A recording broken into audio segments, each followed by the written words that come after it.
Um, I'm Johannes Göransson, and I'm a professor here at the University of Notre Dame in the English department and creative writing. And tonight, Paul Cunningham is going to read from his new book, The House of the Tree of Swords, and I'm going to read from my new book, Poetry Against All.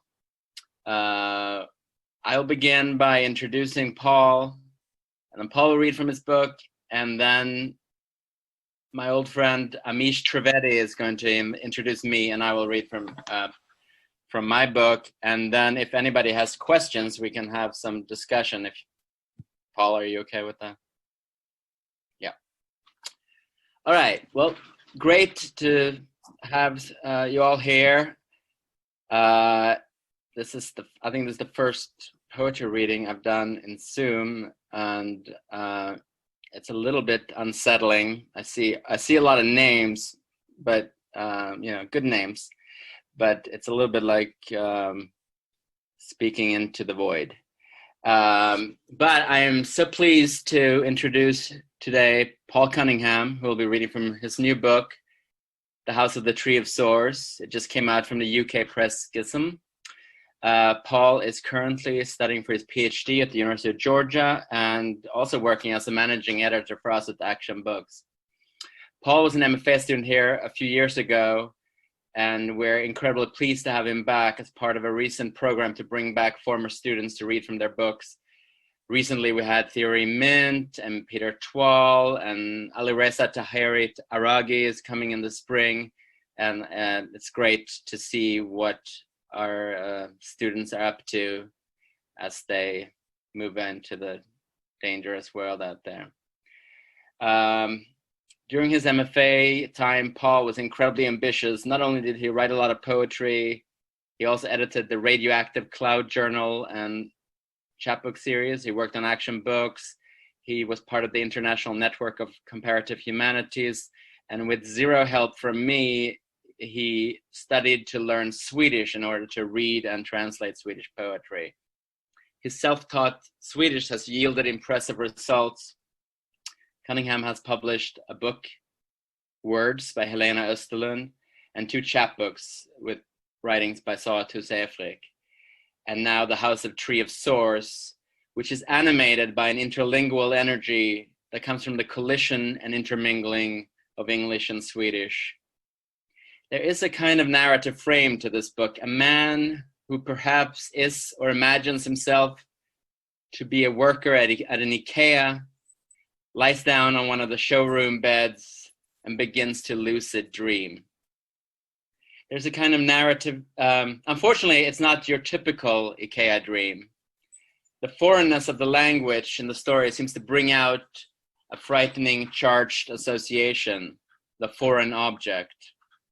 This phrase becomes an entryway into a chaotic, sometimes violent, multilingual space that seems generated by the memory of an 18-year-old soldier who was killed in a foreign US war. The result of this horrific chain of associations, a mashup of words and language, is an amazing feat of oral and semantic playfulness. English translates Swedish, Swedish breaks up English, Swedish words are sometimes injected wholesale, other times translated homophonically, creating a vibrant interlingual space. This kind of multilingualism is very different from a lot of times you see in US poetry, where a single word, preferably for a food or something else that signifies authenticity, a single foreign word is brought in, usually put in italics as if to contain the foreignness from spreading into the English and destabilizing it. Well, in Paul's book, this destabilizing energy runs rampant. Quote, wholehearted, all hot, the hard gel orgel, the pump, all blistered.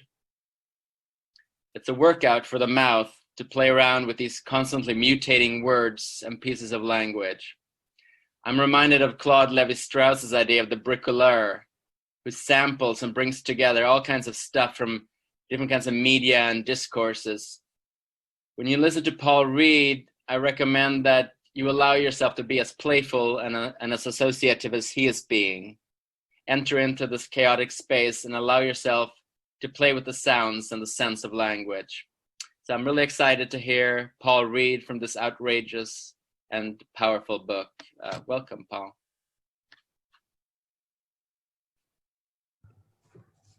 Thank you, Johannes, for that generous introduction.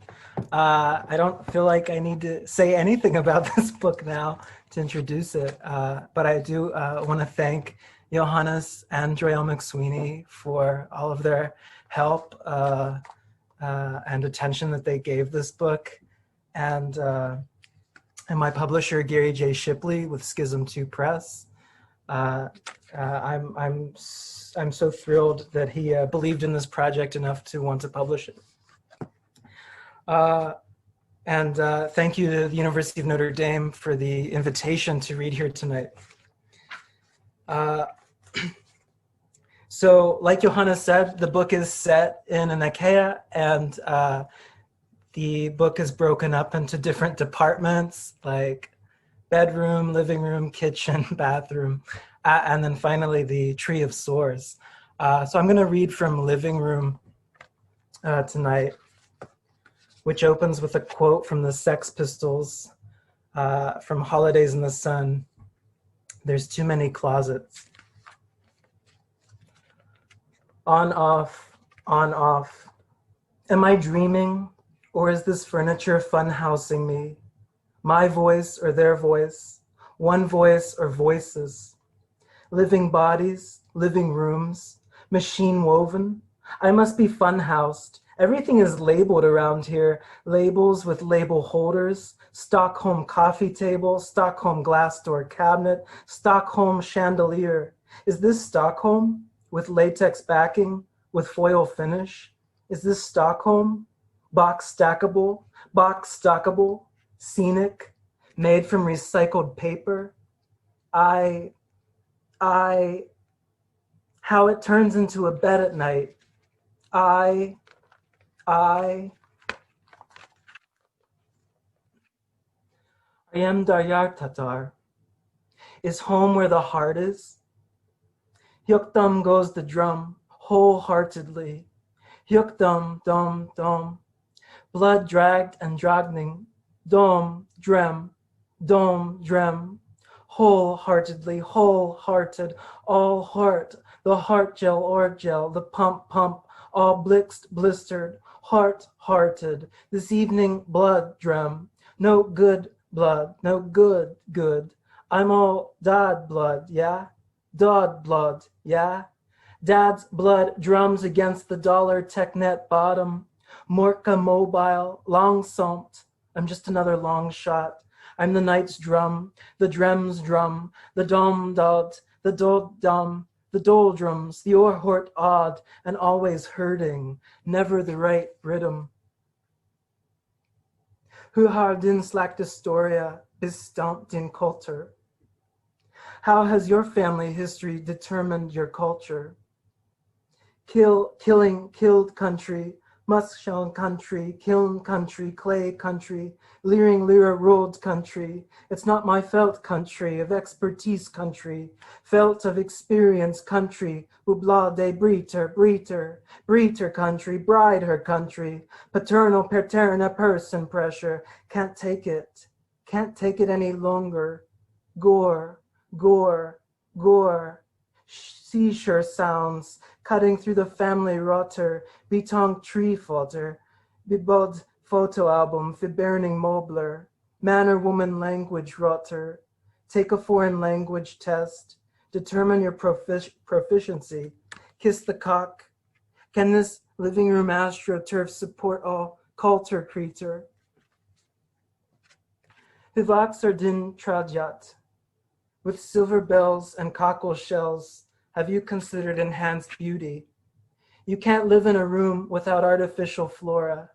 Flora, feka and potted feka green and feka vines, and no dead leaves on the floor, no dead leaves to sweep, only drem on the floor, feka faces on the floor of your garden, and gran tonke and gran neons, something whispers, Something whispers a carpet of gran, a groaning room of green grounds, of walls of green groaning.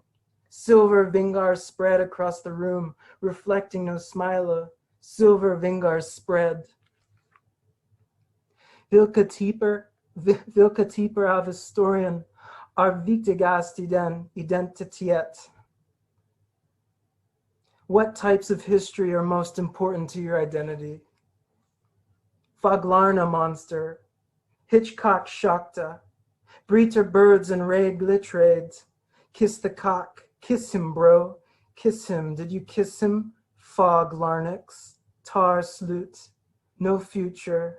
The violent birds fly out when new culture opens its mouth. Gymnasium noises, oral exams, Olia exams, all your exams, tanning sessions. Broder Anhias squeals with his dumbbells. Broder Anhias grunts his monster language. He is not foreign. He could never be foreign. He was born in America. Him, gymnasium noises, hymns, sucked off, him sucked off. Red, white, and blue, no homo. Man eller vina, man or woman. Hush, hush, little babe, hush us, ground, abs and drawers of abs bladder, every room full, every last bowl full, fully garlanded, blood rains from torabolium, ground roars and roars roar, cushion abs all so fab, abs of stainless steel through still, under grundbeef, all bull, all the time of husband, all histrionics of basis beefing, tin man, absmen, absing, all wall-mounted, absing, all abysmal, honest abesmen, Gatorade emblazoned with adjustable arms protruding forward, thirsty, March, deposits, still thirsty, April, deposits, bloodthirsty, May, deposits, these months, deposits, stuntman after stuntman. Soil-resistant publicity stunts, one after another, high-def stuntmen and bulk-up deadlifts, all jackhammering about, nothing sterling, nothing sterile, interior, bacteria, moth-eaten, closet-scented, closed. I'm sorry, we're just too far closed off. Lad, not out. Sad lad, outback lad. House, White House, White House, high-def, clean and press reps. Keep up the up and up, keeps well maintained those water-retaining muscles. One aim, dumbbell, up down like a hot bod, bebod after some school of tooth for a tooth, maybe eye for an eye. Lilla, American country, where gentleman has so much to show for his inyan, after some handling, after some grabbing, after some real rad, mute rad, mustanging, strangle him, after some bull blood, after some pung soccer, superior, bacteria. Finns det en avgift for montering of möbler vid leverans? Is there a fee for assembling furniture upon delivery? Productive, television producer, Hollywood producer of glitz and glimtar, money sacre producera, says fast as panzer glass, bulletproof glass, little holes from little bullets, little rod stains, sirens, saturated night, oversaturated, overshotting. The fog is too thick here. We need more ground up foreign materials, more Husgrund materials, more mork materia, ossa bicidor, not all this nylon frame, erectile tissue, Fifth Avenue, centimeters by centimeters, help, 911, I need a chancellor, counselor, no, you need to be monitored, gentlemen, starchers, Sandmatter, some assembly required, can be employed to further employ, a camera shake, noun, linking verb, predicate, adjective, waterproof and fog-proof, noun, verb, designed for photographers and graphic designers, noun, intransitive verb, untranslatable verb, blades provide excellent blurring effects to out-of-focus areas, noun, verb, direct object. On a computer or mobile device, you can shift the living picture in any direction. When the time is up, the player reads his or her sentences aloud. Other players can challenge the player if they think the verb tense is wrong. continuous shooting. The team that has more points at the end of the game wins. Continuous shooting. It is all about winning. Continuous shooting.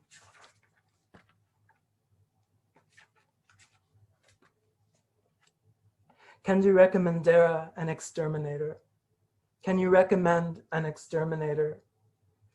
He-Man, peppered, salted, young ones, fanged ones, fungus, slop, a game or two. No slapping, not just a slap or two. A slap isn't good enough. What harm ever came from a release-ending game? Something more lethal. Need them a gift for their gabbing. Need them their rat-a-tat-tat, those ratour.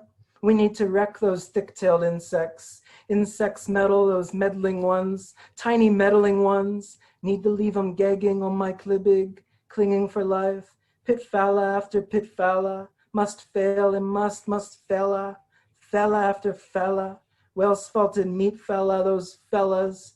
Chauvining cravings, toxic risk, manipulated spinal discs, rig me. A wholesale must fail, must fella. Down on their looked free. Luxury BBQ, you don't eat for free. Snob verkande, feeling snob toxic. Legs flailing, a wholesale must sell. Prisoner legs, sounds like a seashore sacks. Sounds like rats on their backs, gagging. Thank you for your patronage. Waar den return politique?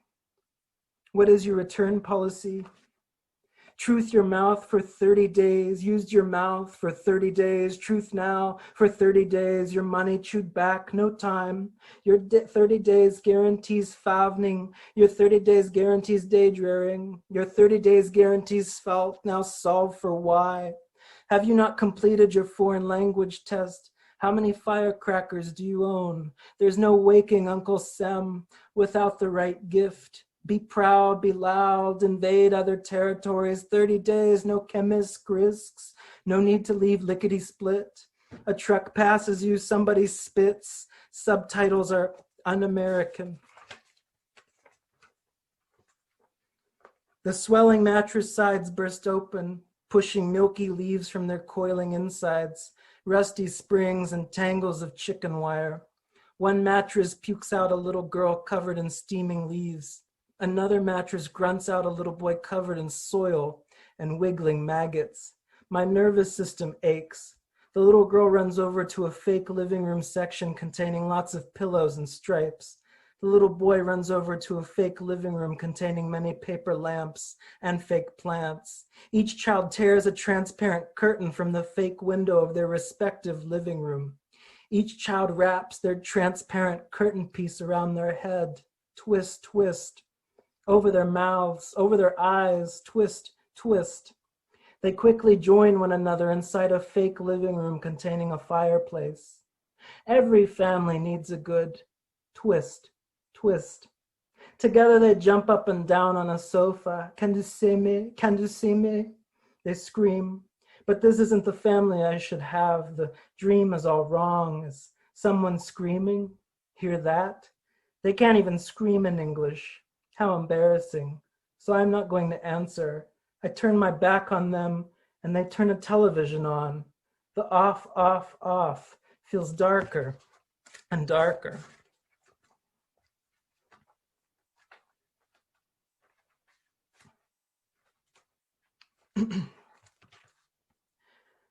Bring our soldier home, something whispers. Stay out of my home, something whispers. In the interest of public safety, something whispers. They don't talk like us, something whispers. Believe in what I believe in, something whispers. He might have been a deserter, something whispers. Why are you supporting that deserter, something whispers. This room needs more shelves, something whispers. This wall needs more frames. Police line do not cross. Why don't you believe me? We tortured no one. I've almost finished the screenplay. Go back to where you came from. And the Oscar goes to. Give him the death penalty. Dum, dod, dod, dod, dum, dod, dod, dod. And this will be the last poem. I read tonight.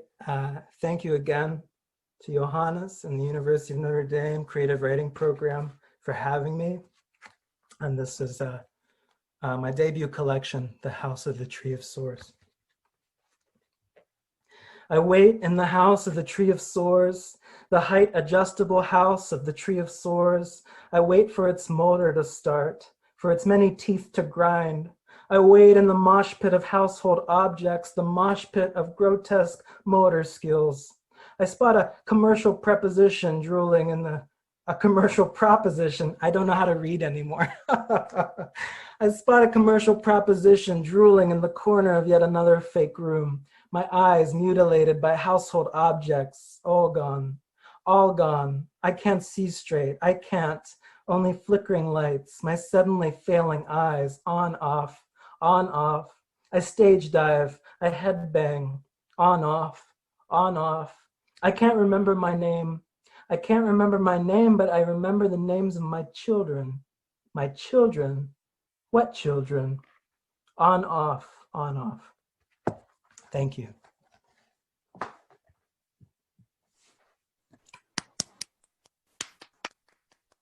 Thank you, Paul. Thank you for that reading, and thanks for the books. Really great to hear you read. I think the last time you read, that I saw you read, was with a student reading with Rachel Savage, and you had a hockey helmet, and she was the mermaid. And I brought my daughters there, and they're like, "Whoa, you actually do something fun. People with hockey helmets and mermaids." All right, great. Thank you so much.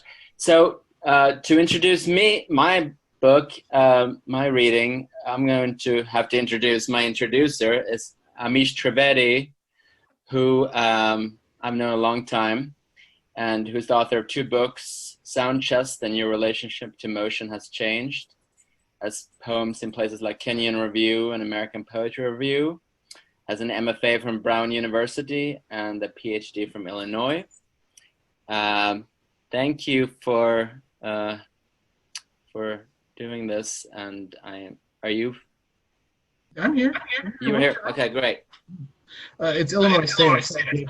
Gay Bob, I'm going to get mad at us. Oh. I'm kidding. Thank you for this wonderful opportunity. Yes, we have known each other a long time. I had hair when I met Johannes, so that should, and he did not still. But. I didn't have hair. For anyone that studied calculus, physics, derivatives are crucial. Imagine an object in motion. It has a variable velocity, and when one takes a derivative of that line, one is left with the rate of change, what we call acceleration. This is what poetry is meant to accomplish, not the recording of the object, but to capture the experience of the object, the rate of change. However, in diaries, we find something new.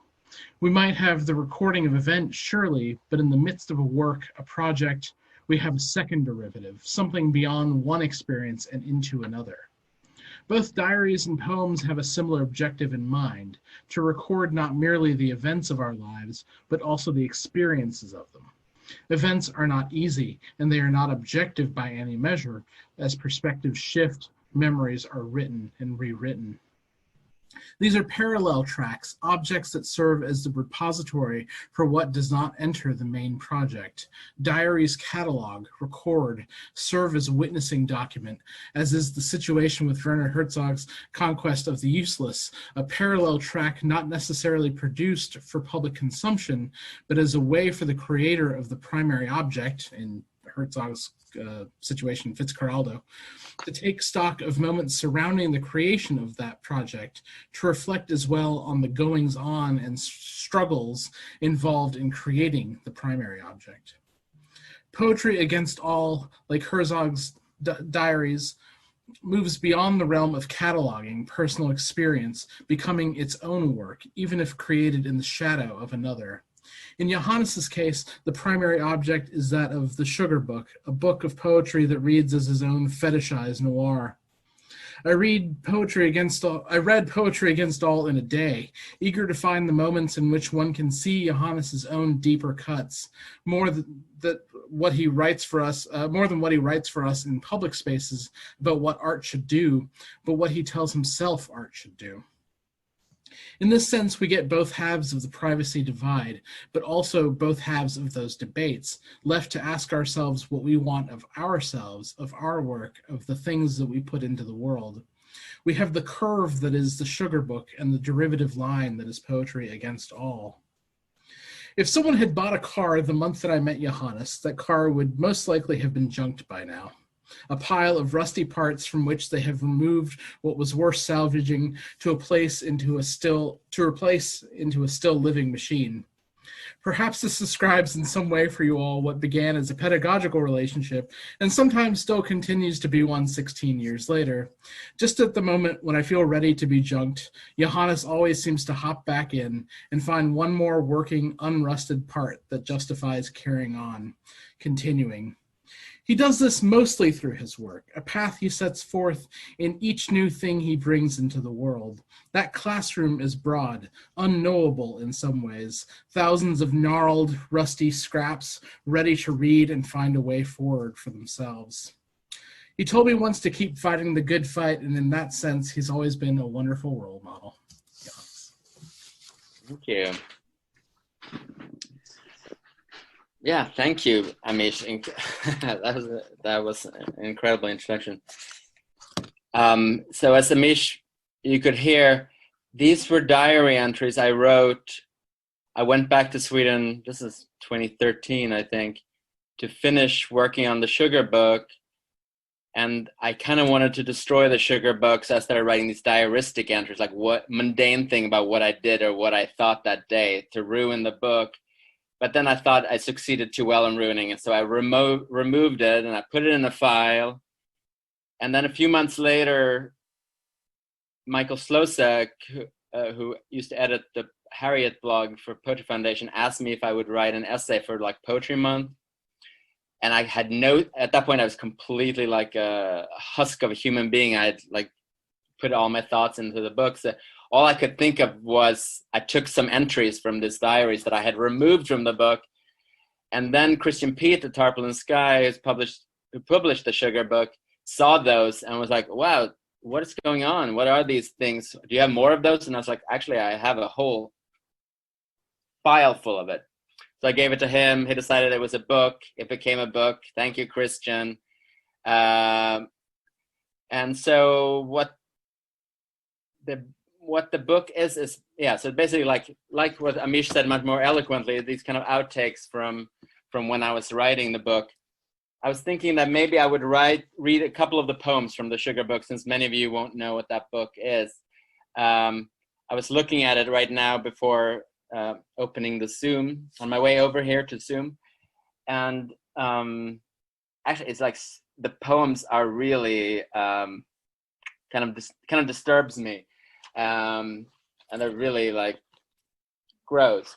So, but I think I found some that were not, so, you know, will not ruin your evening. So here are a few of the sugar book. The sugar book, as Amish said, is a kind of noir, not really that important. Some guy tries to find a killer, the plague hits, etc. This is the first poem, Burn the Whole Thing Down. Los Angeles tastes like iron in my mouth, and I blame my daughters. For I'm feverish and they stand on the stairs and stare.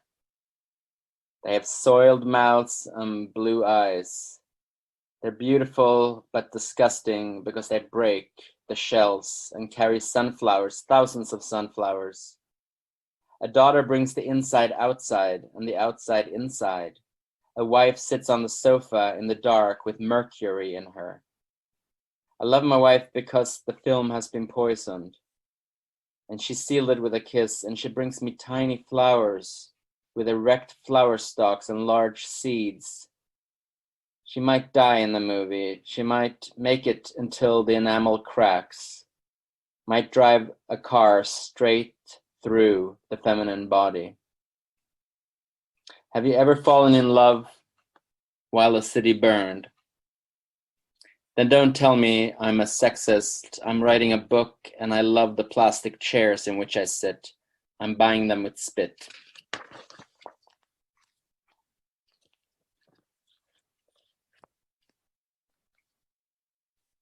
This poem is called The Meadow.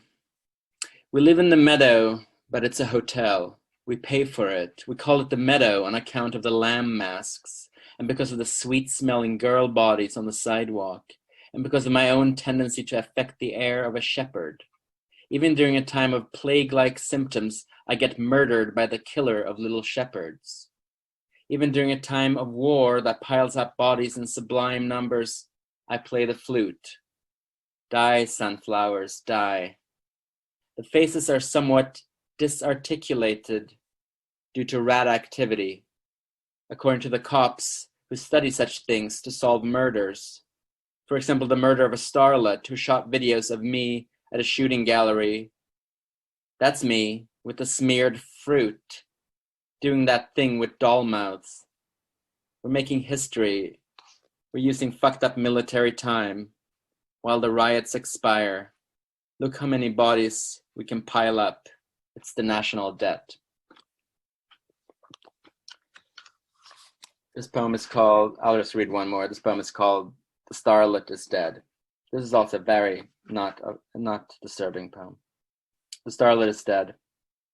The Starlet is dead. We've seen her in a pool, and we've seen her in gun shows, and they were playing shitty 80s music and crying because once upon a time she had been their beautiful starlet, but not for years. For years she had been shooting films that look more like the lust gardens of suffering, where anatomy is viewed through private eyes. They look like torture, said a cop who interrogated me about my role in all of this. My role was her secret star. I was Duchess of Malfi. My body was smeared with apricots.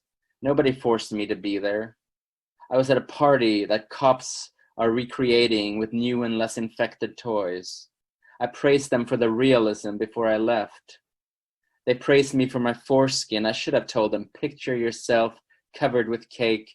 Imagine how much it hurts. They will never find her killer. I hate cake. Pretend I slit my wrists with nightingales. I did it while listening to the law. I did it to my wife while all else failed. I had a tantrum, but nobody died. I lied to the camera in the starlet's masterpiece, The Crime Flower. I described a pair of beautiful panties. All right, so I will now read some from Poetry Against All, which is about working on these poems. So these are all kind of random diary entries that form certain arguments along the way. And all right, here we go. Poetry Against All. Felt like my face had a kind of luster today as I walked around. I wanted to own Copenhagen, but I also felt like someone was following me. Perhaps a kind of angel who mistook me for someone dead. It's an easy mistake. I've made it several times already since coming here. I want to own Copenhagen, but I promised the angel I would never return. You and whose army, was its reply. I thought about Francesca Woodman disappearing into the wallpaper. A feminine army was what I told myself. I'm sitting in a cafe in Copenhagen reading Saul Friedlander's Reflections of Nazism, an essay on kitchen death. Friedlander writes so beautifully about the doomed atmosphere of the Nazi and Nazi evocative artworks that it feels like he's taken in by this aesthetic of, quote, debased romanticism. He writes about, quote, overload of symbols and, quote, a Baroque setting and, quote, mysterious atmosphere. He seems to be describing Francesca Woodman. The only way Friedlander feels he can write about these, quote, ravishing images is to make himself vulnerable to their power, to let the images, quote, ravish him. The book as an experiment in masochistic erotics. I think of John Donne. Holy Sonnet 14 is not addressed to God, it's addressed to art. I'm following the same masochistic logic with this going home BS, with this prancing around in the zone. Henning Mankel's Wallander mysteries have the most evocative crime scenes. Swans set on fire, a girl sets herself on fire in a rape field, a group of dead young people dressed in 17th century garb. Wallander is capable of finding the killers because he loves opera. Because he's an alcoholic, a diabetic, he's coming apart. His body is vulnerable to art and intoxication. It's breaking down. It's like the protagonist in Stalker. Art's forbidden zone has turned his hair gray in patches and has contaminated his sperms, causing his only child to be born deformed but magical. The relationship between guide, detective, and poet evokes for me someone who works with atmospheres and mysteries. It's why the main character in the Sugar Book is all of these. The words Baroque and ruins, which play such a central role in Friedlander's notion of Nazi kitsch, are replayed in all the discussions in the US right now about so-called ruin porn, ravishing pictures of luxurious ruins. Is it the fact that the ruins are mostly formerly wealthy buildings that makes the ruin porn luxurious? Or is it the ruination process, the debasing process that is the ultimate luxury? These ruin porn buildings always strike me as toxic spaces, the toxicity of art. With a stunning frequency, ruin porn is condemned in xenophobic terms. The photographers are accused of being foreigners, or worse, foreign tourists. I'm reading a discussion right now where one accused photographer points out that he's actually from Detroit. A critic immediately replies, no, if you were really from Detroit, you wouldn't aestheticize our economic collapse. Not only is it only foreigners who make porn, making porn seems to make you into a foreigner. What did I do with all those diary entries I wrote in Seoul? All night when I couldn't sleep, when I was going insane, and I kept thinking about the octopus in the aquarium, when I transcribed the voices from that exhibition. I wish I had it. Wish I could insert it into the Sugar Book. This was where I began to write the Sugar Book, in that museum, where the voices told me about bodies, mediumicity, and aftermath. How devastating it is to feel at home when you know it's a fantasy. So there's some characters in here. So here's a character named Tumas, who I'm staying with at this point. He's my oldest friend. While Tumas was mowing his lawn, I went for a walk across the fields. I just kept walking. After a while, I realized where I was going. When I got there, strangely, my first reaction was, what a great house. Why would anyone sell such a house? It felt like it would be a good investment. Capitalism has infiltrated my nostalgia. Can there ever be such a thing as pornography of home? I mean, staring at the place where you're actually from. I didn't want to go inside. I wanted to take away its soul. I can't return. That's what made me feel like I was both drowning and too light to walk. Tumas figured out where I had gone and pulled up in his car, took me back through the fields, and they surrounded us. Went into town with Tumas and walked around. Had an ice cream and sat on the benches at Stortorget. Nothing has changed. It was sunny in that dusty way that smells like lilacs. To write the Sugar Book, I have to become a tourist in my own home. I have to fake my own death. Disappear in order to live here again. The Sacrifice is a vacation movie, a tourist film. It could be read autobiographically. Tarkovsky is on vacation in Bergman's Sweden when the Soviet Union returns with nuclear attacks, the return of the repressed, to tear apart the fabric of his new life. Tarkovsky had, of course, abandoned his family in the Soviet Union in order to dedicate himself to his melancholic madness, his art. But Sweden is contaminated by his Russian nostalgia. His nostalgia brings about the end of the world. So a big thing about this diary is actually me reading the diary of Lars Norén. And you don't know who that is, but Lars Norén in Sweden is like every single Swede knows who that is. He's the most famous playwright since Strindberg. And he was involved in a big scandal around 2000 when he made a play by collaborating with Nazis in jail in order to like expose their evil or whatever. But in turn, those Nazis found a way. They were released from jail and they planned a bank robbery and they ended up shooting some police officers. So and he was just castigated. And his response was not to respond immediately, but to write in his diary. And then 10 years later, he started publishing his diaries, which are full of they're just really angry a lot of the time. At some point, he says, I went to talk to my publisher. He said he would give me 500,000. I don't think that's enough because after I publish this, I'll be the most hated man in all of Sweden. Anyways, this book was released while I was there and I started reading his diary. So a lot of my diary is about me reading his diary. So here you go. Everyone in Sweden is talking about Lars Norén's diaries, the second installment of which were just published. Most reviewers are negative. In Aftonbladet, Göran Greider manages to accuse Norén of all my favorite charges. Norén is like a spectator in the spectator democracy. He's like an internet troll. If Norén was the head of a country, he'd be a merciless despot, annihilating cities at random. That's a quote. He's like a mirror. He writes a kind of pornography for the middle class. He's like an animal waiting to be dissected. And of course, a corpse. But on the other hand, Greider acknowledges, quote, when he doesn't hate, his language is the most beautiful I know, end of quote. Somehow the most beautiful can easily turn into dictatorship, bleeding corpses, animals. Kitsch and its deathy force is all over Greider's thinking. He might as well have called Norén debased romanticism.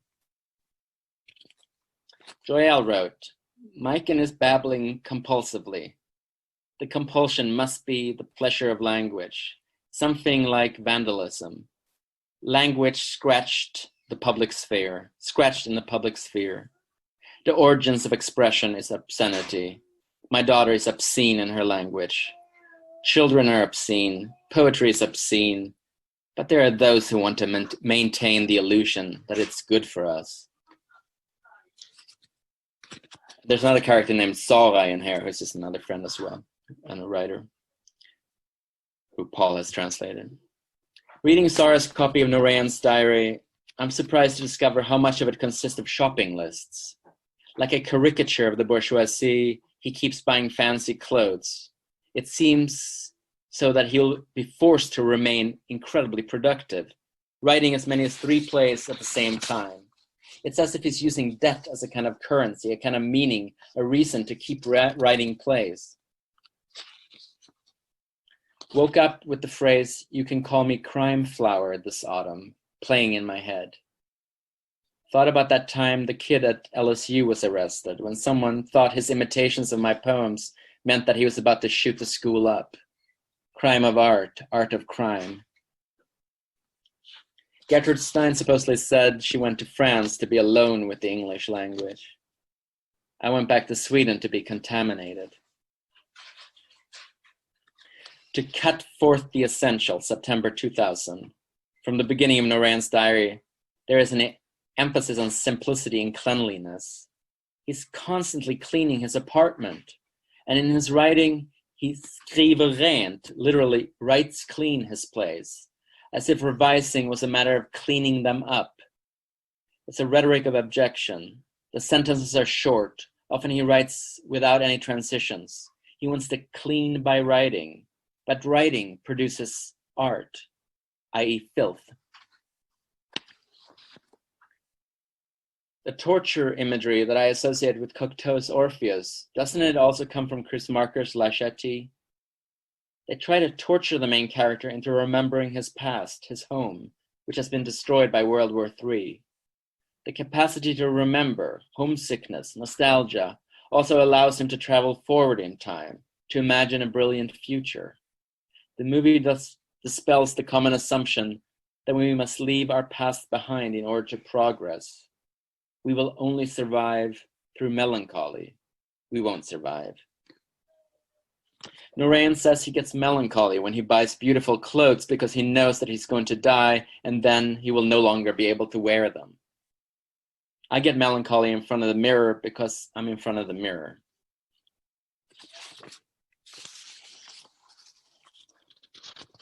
Publishers Weekly has reviewed Hot Surveillance, which was the book before Sugar Book, calling it, quote, pornography and akin to channel surfing. The critic writes, Göransson's celebratory and orgiastic barrage of smut reiterates an already exhausted critique of political theater, nihilistic spectatorship, and American popular culture. The shock of the screed is undermined by the sheer unrelenting volume, making for a cringe-inducing text that feels paradoxically abrasive and cliché. What Göransson has created is a vacuous form of postmodernism that feels more like an exercise in masochism than boundary-pushing experimentation. So I write pornography, but somehow I've managed to turn it into a critique. Sent a batch of poems to Joelle. She wrote, read Nijinsky's diary. He had similar plans as you. I'm starting to think the Sugar Book as a diary rather than a novel, a nervous diary. It's kind of funny because Nijinsky's wife actually got him committed to a mental institute. Yeah, I didn't understand that obviously at the time. In his diaries, Noreen keeps comparing his poetry to, quote, overexposed photographs. If his poetry is pornographic, it's the kind of pornography that makes bodies illegible. Went to see Leif's exhibit, Leif Holmstrand, this is a Swedish artist. Unfortunately, the janitors had thought it was trash and thrown it away. Fortunately, Leif had managed to save the trash. Sara and her friend read the poems, idealized propositions about the welfare state. I went back to my apartment and now I'm working on the Sugar Book. My poems must be trashier, shittier, even more extravagant in their inflationary production. So many people don't realize that I write what I do not to shock them, but because I'm actually hypersensitive. I'm trying to survive. Joelle writes that her and the children watched a Japanime show where a dog drowns in some kind of thick jelly. Our daughters think the puppy died, even though in the movie it comes back and saves the day. They're confused and terrified. I don't know anything about dogs, writes Joelle.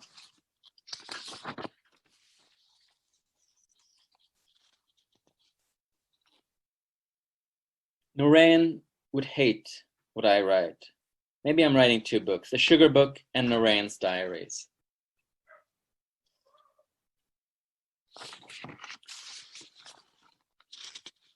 On July 18, Noreen buys Armani underwear. Just read Gabrielle Whitcock's brilliant novel, The Necrophiliac. It does everything US literary establishment tries to forbid, a sensational Gothic tale about necrophilia written in beautifully overwrought prose.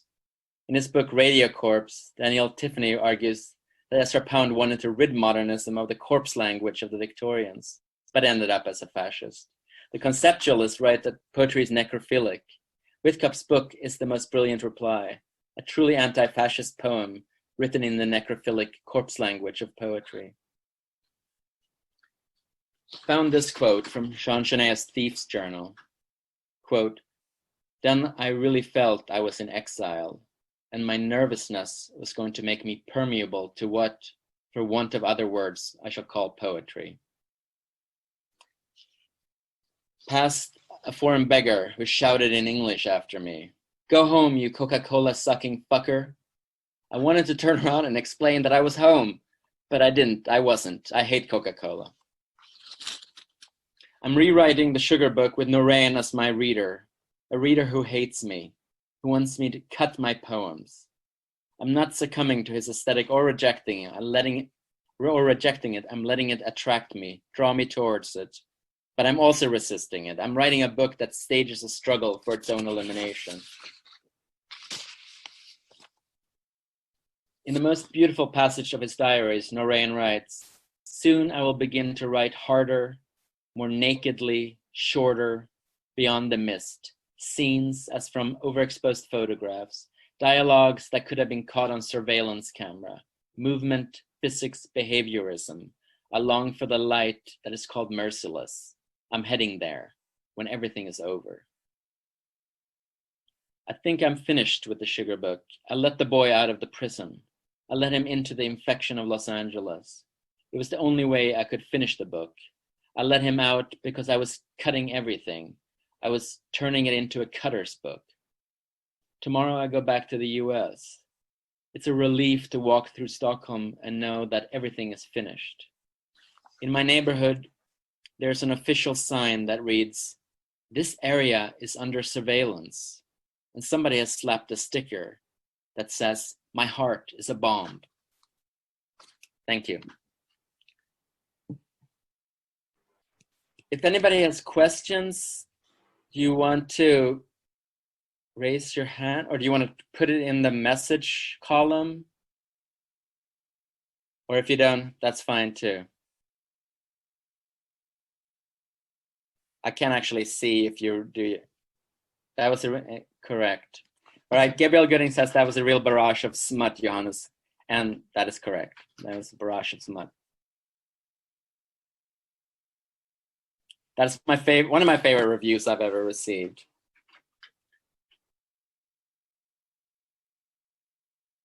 Very detailed in its hatred of my books. You know, he put a lot of effort into it. You know, he was very engaged. Patricia, are you trying to raise your hand? No? You see this? Laughing at the hatred line. Sorry. Okay. Paul, here's a question for you. Did moving into Swedish affect your use of repetition in phonemes, even in English?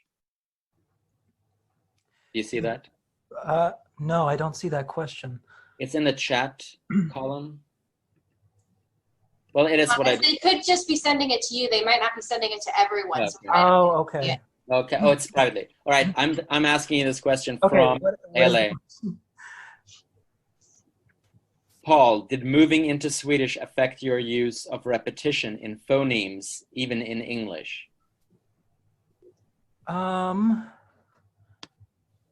That's a good question. I think it depending on how phonetically similar the Swedish was to the English, would affect liberties that I took with the repetition. But I think overall, I think the Swedish repeats more throughout the book than English. I don't know if that's a good answer.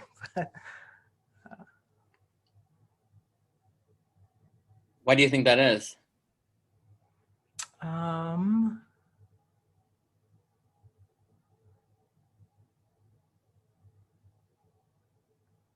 I don't know. It's like asking me why, because obviously I was learning and interested in Swedish before I ever met Johannes.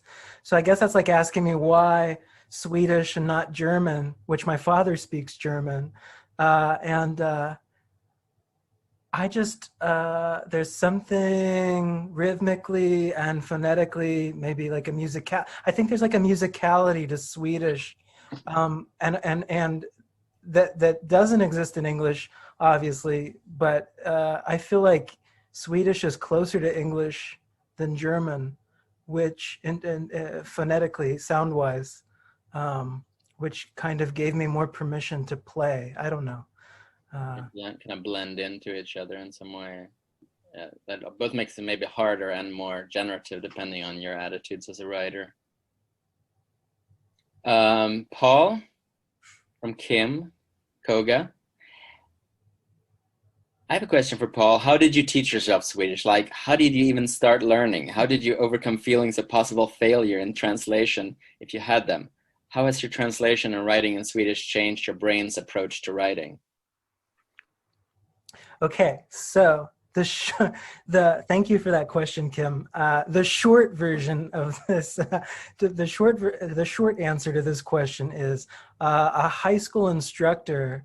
I went to a performing arts high school and studied creative writing there, and a high school instructor gifted me a copy of Aase Berg's With Deer. That was the first bilingual edition of a poetry book I ever owned. I feel like most people's first bilingual edition of a poetry book is probably like Rumi or something. That was my first bilingual edition of a poetry book, and I really took to it. And to answer the other part of your question, I found a lot of Disney films on YouTube in Swedish. So sometimes I was either, honestly, and I know Johannes was talking about mermaids earlier, but I actually remember watching repetitively a Swedish version of Disney's The Little Mermaid, and also Sleeping Beauty. And there's other Disney, Shrek too. There's a Swedish Shrek at one point that I found. But as far as when I was still early 20s, a teenager, and I will say like the most autobiographical moment that occurs in this book is I do have a translation of the song from Sleeping Beauty in this book. So that's probably the closest. Yeah, I remember that. Yeah. So, but yeah, YouTube was a big. It's interesting because those two small kind of upsetting little characters that run through that one section, they are slightly Disney-esque, right? Like, or Fantasia or something like that, doing these kind of weird acts of wrapping themselves up in curtains and stuff. Yeah, yes, or even like Thing 1 and Thing 2 and the cat. Yeah. It's funny. It's funny. I think the first time I met you was that at Aase's reading in Chicago. The first time what? I met you, was that at Aase's reading in Chicago? No. No. I was a student already, but you were already a student. Okay. Because I was thinking of that time, because it's funny that you mentioned with Dear, because you gave her a poster of Texas Chainsaw Massacre. Yeah. And in her most recent book, which is this autofiction where she's just super angry at her future husband. It's just like a rant. It's called The Hag. And she's the hag, obviously. And then she's like, well, you have such fancy readers, but I have much cooler readers. For example, my readers do crazy stuff like take a plane to Chicago and give me a poster of the Texas Chainsaw Massacre. You could never say that about your readers. Okay. Amish asked me if is it me or Paul? If I'm a handwriter or a computer typer person. And I would say that I am kind of both, but mainly a computer writing person. When I write, I feel like the writing kind of becomes drawing and like not quite language, which is useful sometimes. But also my handwriting is like so bad. So to then read it again becomes like an interpretive process, which again can be like useful from like a surrealist perspective. But yeah, I don't have that much time in life, so I miss most days the computer. Sarah Judy, Johannes, I'm wondering how you conceived of audience in writing the entries for Poetry Against All. Is your diaristic writing conscious of a potential future reader in a way that differs from your poetry? I wrote it as part of the book, but the way, to begin with, I don't think very much about a reader. I feel like I'm doing something to myself. I'm putting myself through something when I write something. But the way I wrote them was as a way of even more destroying the sense of this is a text, a poetic text that can be read and that has boundaries and so on. And the way I did that was I'm just going to write stupid, thoughts I have, whatever comes into my head, stuff I do. When I was reading that, I was not really reading. There's lots of mundane things like stuff like, like Tumas mowing the lawn or whatever, going out drinking with Sara or my friend Stan. So yeah, in some ways it was the other way, almost like the other way around. I'm going to do something that will really ruin the books, people's ability to read this book. But then I took it away because it did too good of a job. And it became so long. One thing about Norayan's diaries is that they're huge. They're so, and once I read those, I was like, I don't ever want to write a huge book again, because it seemed it was so heavy. It was so heavy to carry around. All right, I don't know if that answers the question as best as I can answer it.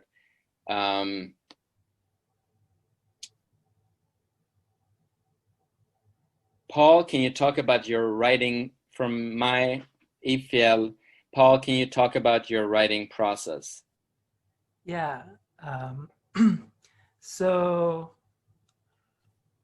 in terms of poetry, I feel like I always begin with setting. I feel like whether there's a narrative or not, and there usually is a narrative, like I consider The House of the Tree of Swords one book-length poem.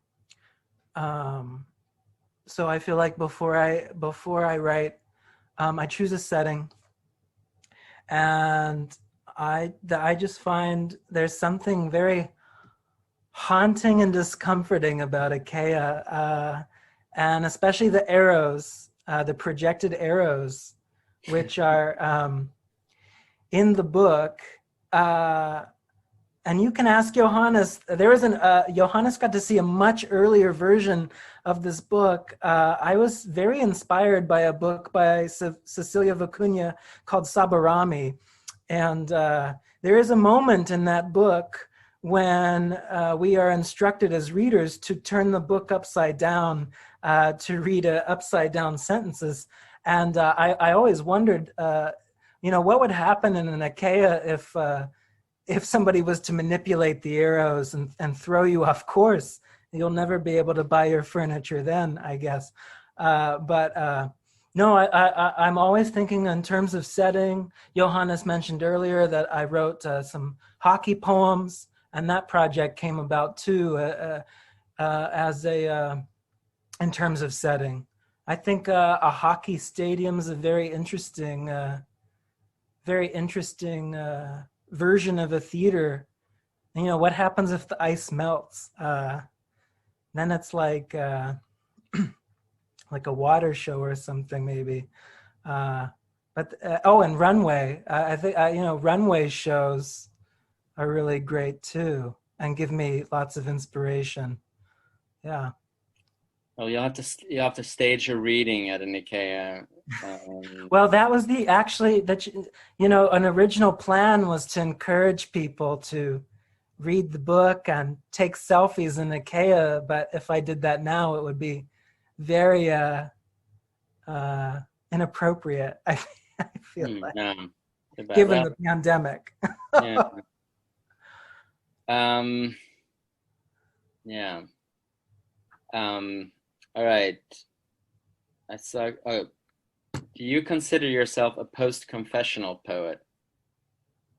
I don't know if that was meant for you or me, but you can answer it. Who, me? Mm-hmm.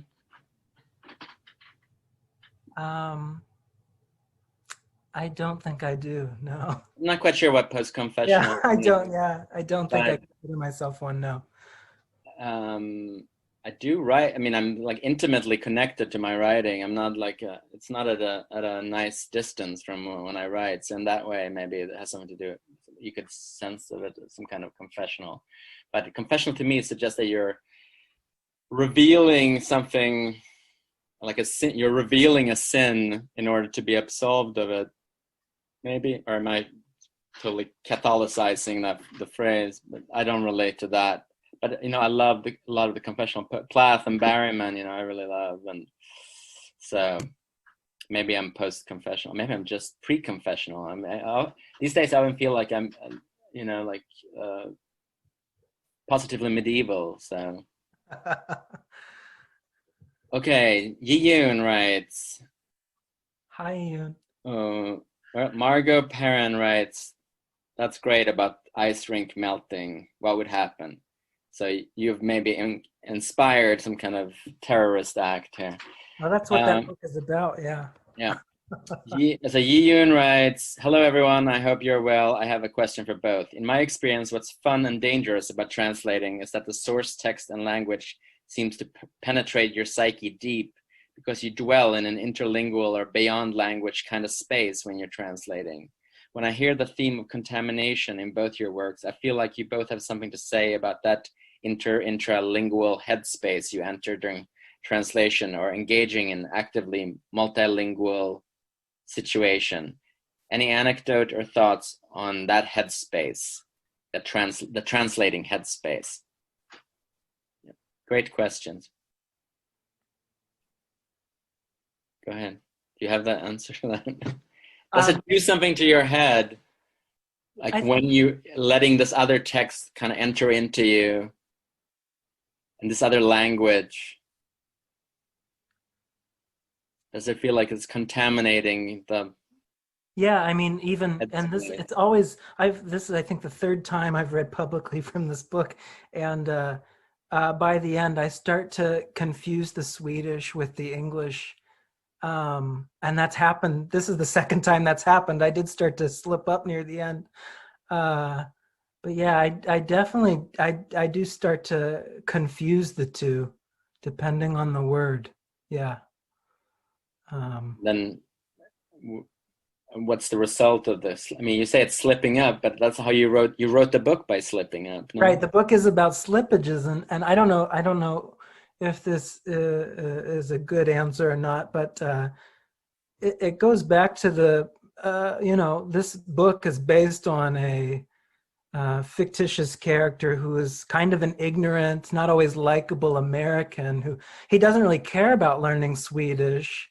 He doesn't really care about that, but he's kind of forced to care. But and he hates movies with subtitles too, which I love movies. I love all film. So, but something that inspired that character was I grew up really loving old Yakuza films and Teshi Gahara, and I feel like I feel like Teshi Gahara films. It was the first time I watched a film in which Americans were referred to as foreigners. And that made I was very young when I heard that, but I feel like that's what I'm trying to do in this film, or in this book, is kind of go back to my own American brainwashing and channel that again, and those slippages. But like you're saying, they're not necessarily. It's an intentional slippage. I kind of also wanted the book to encourage people to go out of their comfort zones and try translating. Even like Duolingo is such a good resource, I think. I don't know. Yeah. That's a really great little anecdote about the movie where the American is referred to as foreigner. It was the first time I heard it in a foreign film, right? Because I think that is like a super important experience to have.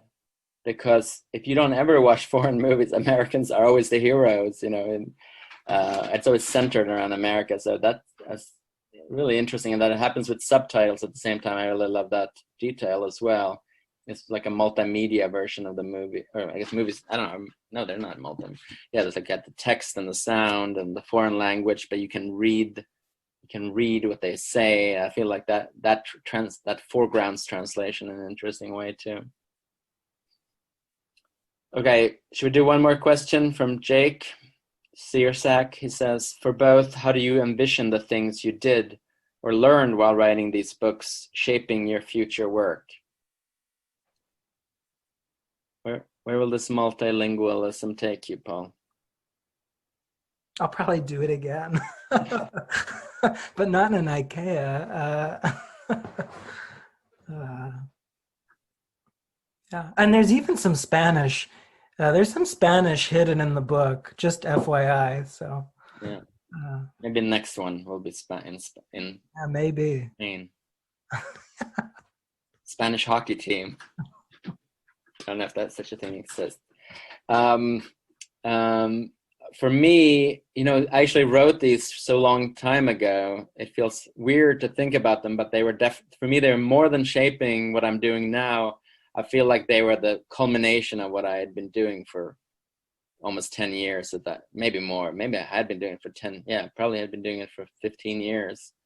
And it took me a long time. And I feel like the earlier books are kind of reiteration, like I'm reiterating certain ideas and certain motifs and certain approaches. And I feel like with Hot Surveillance and the Sugar Book, I totally nailed it. What the Sugar Book, what Poetry Against All did instead is like making me go back and reread it from a different place. And it does feel it feels very foreign to me, which I guess is good. But yeah, it was like that did it. That's what I had meaning to my whole life to write, was that, sad that it was so, upsetting to read it and that it was so ugly. But that's what I've been meaning to. Then I moved on to other things that I've written since then. Actually, really only one thing, which is this actually interlingual book that I've been working on called Summer, where I'm also set in Sweden, going back to Sweden and having my English contaminated. Good questions, everybody. Thank you for tuning in. It was great to see you, or to see your names, and great to hear Paul. And thank you, Amish, for a superb intro with no preparation time. And thanks to Alyssa for working behind the scenes on this. All right, thank you. Take care.